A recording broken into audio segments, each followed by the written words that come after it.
Greetings, ladies and managers, and welcome to this latest narration of Tales from Outer Space, where I take stories from across the internet and read them for your entertainment. This particular story is called Humans Are Priests and Doctors. They Don't Belong on the Battlefield, written by DWL52-2. When we sent out that call for aid, we were at our most desperate hour. The alien horde was crashing the far edge of the valley and headed directly for the city. All our hope seemed to die, just as we were about to. I watched from one of our many elevated guard towers as the monsters slammed into the city's outer walls, hundreds of bodies crashing into each other, killing their own below their own feet, just for the chance to be the first to land a killing blow on us. I watched in horror as their dying below slowly built up a ramp for them to climb up and over the outer walls. Upon seeing this, the guard to my right promptly placed the barrel of his gun in his mouth and pulled the trigger before I could order him to stop. Deep down, I couldn't blame him. We all had seen the horror that these beasts left behind them, saw the recovered video logs, and watched as they literally tore their prey apart, or spit acid on them that caused their victims to melt into a puddle. Nobody should have to die like that. As I watched the beasts climb over the walls and start moving into the city below me, I too prepared to join my fellow subordinates in death. As the commanding prefect, it's considered dishonorable to die by suicide while facing an enemy. At least it is with every enemy except the Horde. Against them, we have orders to not be taken alive, and suicide is expected. I placed the barrel of my gun to the side of my head, prepared to do my duty, when I heard a crackle on my radio breaking through the static.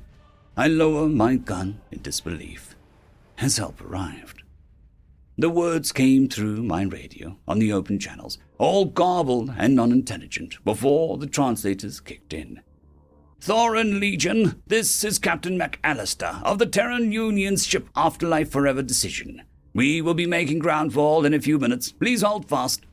Are you kidding me? The soldier to my left yells. We are about to be overrun by the Horde, and our only hope is from the race of medics and preachers. I thought all hope died when I saw the beasts climbing over the wall. I was wrong, hearing that our only help was coming from those cowards who just preach about peace. Well, that officially killed it, with a noted twinge of embarrassment that our own people retreated while they came to help.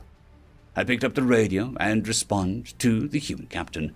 Captain McAllister, this is Prefect Rotown. We appreciate your response to our call for aid. However, it comes too late. Please stay in orbit. There is no point in all of us dying. Please record the Horde's movements and transmit the data to Galactic Council. Hopefully, they can learn from our defeat. My request goes unanswered. From my elevated position, I was able to see the human ship break through the atmosphere and hover far above the city. From its sides, two large white bird-like transports detach and glide to the ground. Even from there, I can see the red plus sign of the humans used to distinguish medical transports, painted on the sides and wings of the white bird. I didn't even see the smaller blackbirds flying alongside them until they broke off and raced ahead of the bigger ones. Thankfully, they seemed to be heading to the spaceport, right where we had rounded up the civilians of the city. Perhaps there was a chance to save a few. They disappear behind the distant buildings, and I hope that these preachers can bring my people with them when they leave. Before I could return my attention to the Horde again, those blackbirds emerged from behind the buildings and crossed the distance to my command tower in only a few heartbeats. It didn't dawn on me just how big these blackbirds were until one of them was landing on the edge of my tower. The thing was 5 times the size of a standard squad transport. The clawed feet pierced the floor plates and squeezed them as a metal blackbird sits down, lowering its belly to the floor. A panel below its head opens and swings down, revealing a ramp and door large enough for 3 grown grass grazers to walk in side by side. If these small ones were this big, how large were those white ones?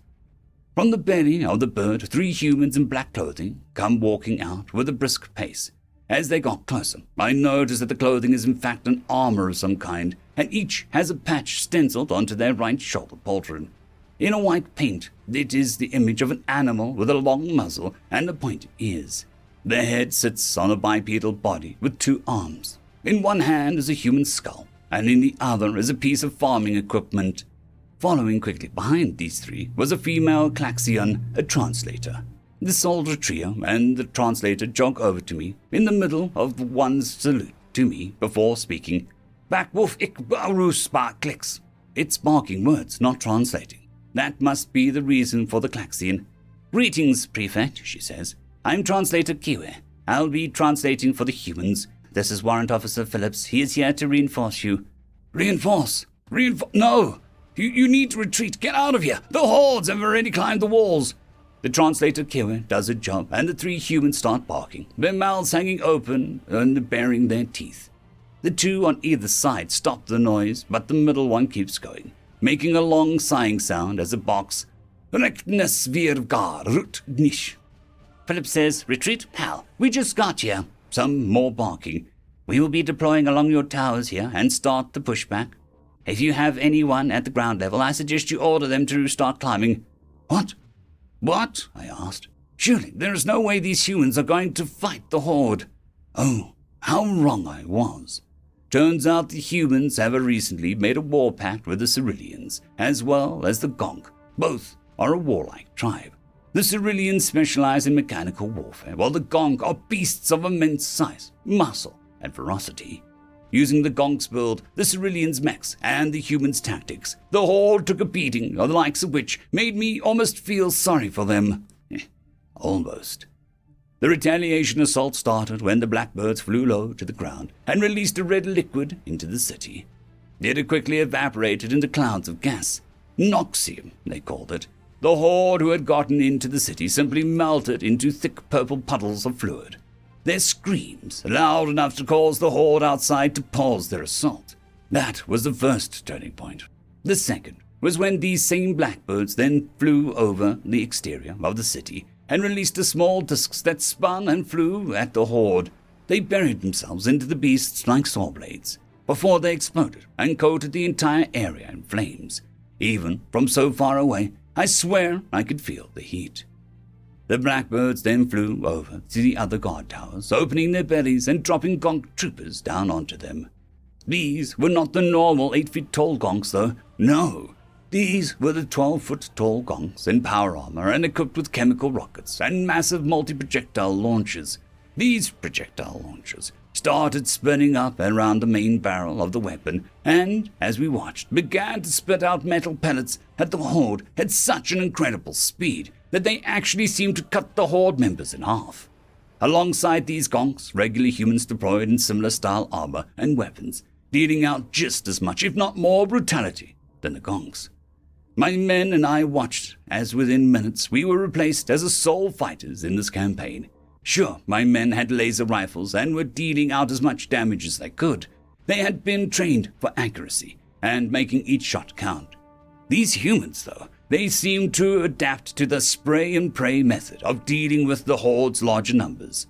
Pray, it would make sense, since these deity worshippers were praying to their gods that their attacks would work. The scary part is, it was working. We watched as wave upon wave of the horde was cut down, burned and melted, cut in half and trampled upon. It wasn't until the human barked again that I realized I'd been staring at the destruction with my mouth hanging open.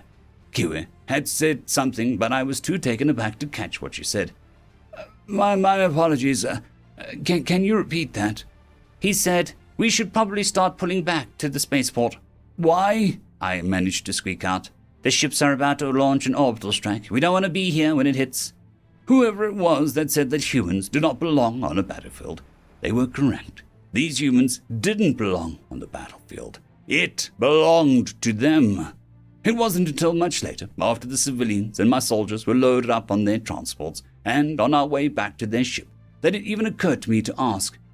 It is said that humans are priests and medics, but you came in and not only fought back against the horde, but held them all for us to leave. Have we gotten your species wrong? Yes and no, Kiwa says before translating to Warrant Officer Phillips. She gets a response, and as she translates, the orbital strike hits, illuminating his eyes and drowning me in fear as I see the truth in them. No, Prefect, you're not wrong. We mainly are medics and priests. However, the god we serve is the god of death, and our prayers come in the form of dead enemies. Once I learned their alphabet, I learned our translated devices got their initial message wrong. The name of the ship was not Afterlife Forever's Decision, it was Hal's Eternal Judgment, and it was a host of the Grim Reaper Special Forces. End of story.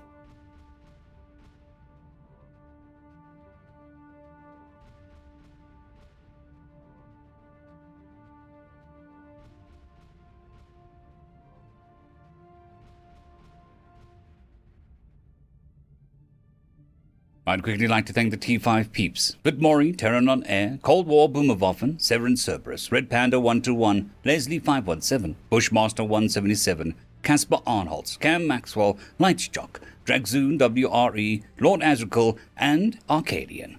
Thank you.